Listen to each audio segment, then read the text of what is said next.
Hello and welcome to the 2020 ELGRO Spring Forum Shed Talks taking place this year online. My name is Eileen Bookestein and I'm the Environmental Education Coordinator here at ELGRO.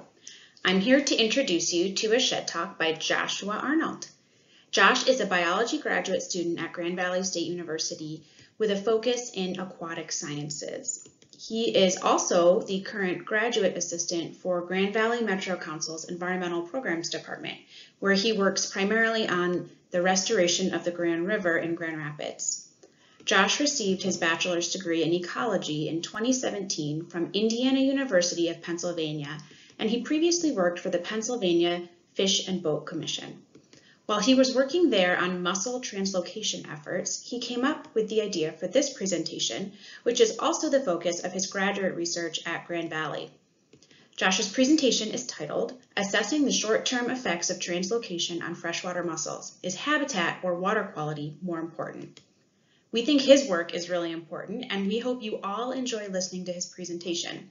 If you have questions for Josh, don't forget to join us for a live Q&A session with all the presenters today, Friday, May 8 at 1 p.m. You can find the link to join that at www.elgrow.org. Thanks and enjoy the presentation. Hello, I would like to thank you all today for joining us at the virtual Spring Water Quality Forum during these trying times.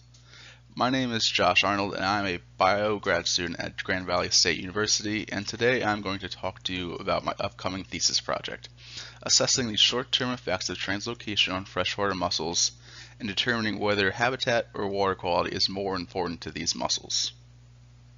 For those of you who might not be aware, freshwater mussels are considered to be the most imperiled group of animals here in North America.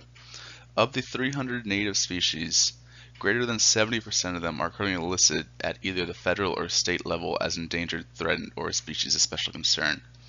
In addition to that, at least 30 species have gone extinct in the past 150 years alone. This drastic decline has been attributed to historical exploitation for freshwater pearls and freshwater buttons, wide-scale habitat alteration in the form of dams and channelization in the mid-1900s, and the introduction of invasive species such as the round goby and the zebra mussels, which both displace native mussels as well as their host species. As previously mentioned, North America has 300 species. This is more than any other continent in the world. North America is considered to be the biodiversity hotspot for freshwater mussels in the world, in comparison to Europe, which only has 11 native species of freshwater mussels. But why should you care about mussels? Freshwater mussels are vitally important to the ecosystem and to maintaining water quality. Mussels are filter feeders. The rate at which they filter feed varies by size and species, but the average is 1 gallon a day per mussel, with large beds of mussels being able to filter the entire water column multiple times a day. All this filtering helps to improve water quality by increasing clarity and taking harmful substances out of the water column. Because they are filter feeders, they act as a vital link between the water column and benthic substrate. Mussels then go on to excrete feces and pseudofeces, which are unwanted particles which go on to support the benthic community. Around mussel beds, there are often higher densities of aquatic invertebrates and higher rates of photosynthesis. Mussels also help to improve water quality by reducing sedimentation.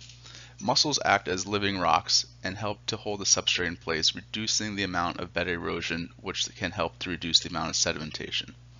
Finally, they are an important food source for many species including raccoon, otter, heron, freshwater drum, and early Native Americans. One reason why mussel conservation is difficult is due to their unique life cycle. Adults reproduce sexually, with males releasing sperm upstream and females downstream taking it in while they're feeding. The eggs then go on to develop into larvae, which are known as Glaucidia, which develop in the gills of the female. In order for these Glaucidia to develop into juveniles, they need to attach to a host. In most cases, this is a fish, or in some rare cases, a salamander. There are many unique ways in which mussels do this, such as large mantle lures, host capture, and female sacrifice. These are various methods that the female mussel uses to lure the host species in close so that the Glaucidia can attach to its gills, fins, or skin. Once attached, the Glaucidia then insist on the fish's gills, skin, or fins, where they then feed off the immune response of the fish. After a certain amount of time, varying from anywhere for several weeks to several months, the Glaucidia then develop into juveniles and fall off and bury into the substrate where they will spend the rest of their adult lives. One common management tool that is often used in the conservation of freshwater mussels is translocation. Translocation is the act of moving freshwater mussels from one location to another.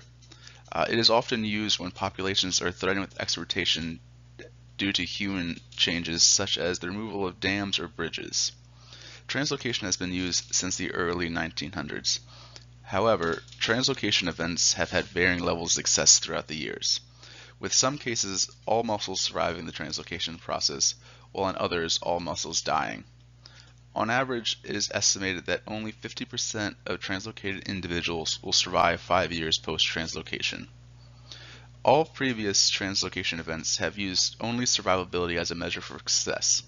This is where my study comes in. For my study, the objectives are to assess the short-term effects of translocation on freshwater mussels using growth, which are changes in length and mass, survival, and gravidity, whether or not females have eggs or Glaucidia within them, as measures of fitness. In addition, we would like to determine how similarities and differences in habitat and water quality from the source site to the translocation sites can either exacerbate or help to minimize any negative effects that occur during the translocation process. For this study, 200 individuals will be hand collected from the Thornapple River using snorkel gear and viewing buckets. These 200 mussels will be made of a common species such as spike or fat mucket. Each mussel will then be ID'd and measured and will have a passive integrated transponder or PIT tag attached to the outside of the shell, such as in the picture. The tagged individuals will then either be put back to where they were collected to form the control group or moved to one of the 3 experimental sites in this experiment. All sites will be surveyed again using a PIT tag antenna 3 months and 1 year after the initial translocation date to measure for differences in growth, gravidity, and survivability between all 4 sites. Here's a simple diagram to quickly explain the 4 different sites.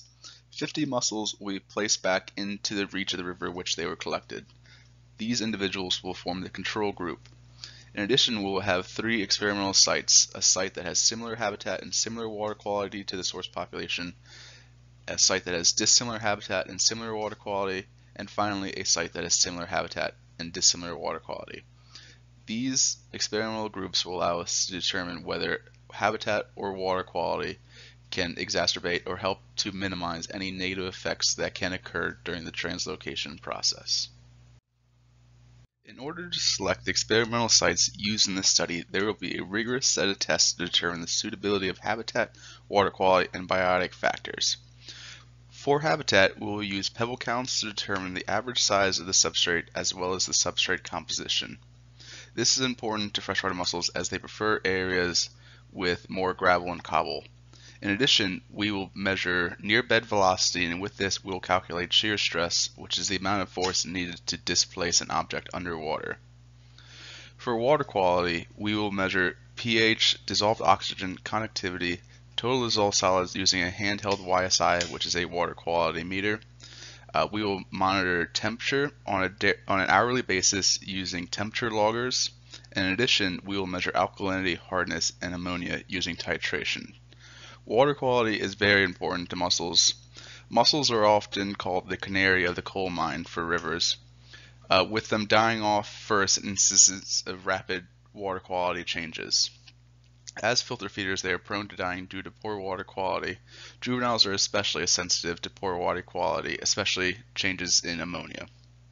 For biotic factor, we will survey fish community around the sites to determine if the suitable host species is present for reproduction to occur. In addition, we will conduct bacteria and plankton counts to determine the available food resources at each site. In this experiment, our expected outcome is that translocated individuals will have a reduced fitness compared to the control group. This reduced fitness could be anything from reduced growth rates of length and mass, higher mortality rates, and lower gravidity rates for females. In addition, we predict that habitat will be more important to the success of translocated individuals than water quality. Mussels that are moved to areas with different habitat will have to spend more amounts of energy to stay in place, while using less energy for growth and reproduction. At the end of the day, why does this study matter? This study will help to improve the muscle translocation procedure here in Michigan and hopefully in other states throughout the country. In addition, due to the rigorous tests used to determine the experimental sites, this experiment will help to better understand the habitat and chemical requirements for freshwater mussels. In addition, interacting with the public and at events like this study will go to raise awareness for freshwater mussels and their plight. I would once again like to thank you all for your time and for joining us at the Virtual Spring Water Quality Forum. If you have any questions, please feel free to contact me at one of the email addresses listed below, or to ask them at the virtual forum later this afternoon. Once again, thank you and have a good day. Thanks, Josh, for that great presentation. We also want to thank you to all the sponsors who make the Elk Grove Spring Forum possible. We couldn't do it without you.